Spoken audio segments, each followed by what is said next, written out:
Sabi ni VP Sara, hindi raw siya magpapaareglo, hindi siya yung tipo ng tao na nadadala sa areglo at hindi nababayaran ng pera.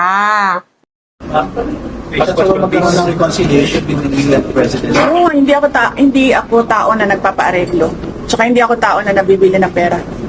Medyo natawa ako dun ha, hindi raw siya tao pala na nagpapaareglo. Medyo nadulas siya dun, inulit niya. Hindi raw siya nagpapaareglo at hindi siya nabibili ng pera. Ano ba? Grabe na ito.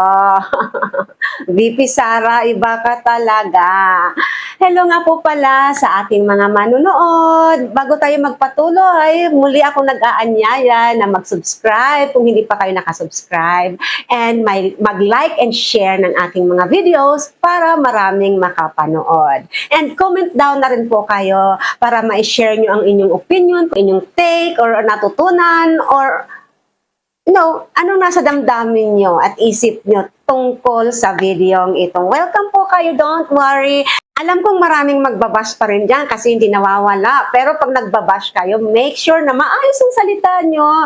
Pwede namang magbash ng disenteng pamamaraan, di ba? Ganun yun eh. Kasi what you say, how you say it, will reflect you kung ano kayo. At kung sino ang sinusuportahan nyo at pinahahalagahan nyo, yun ang nagre-reflect kung ano kayo, di ba?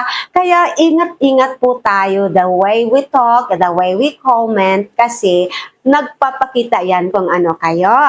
Bakit ko po ito nasabi?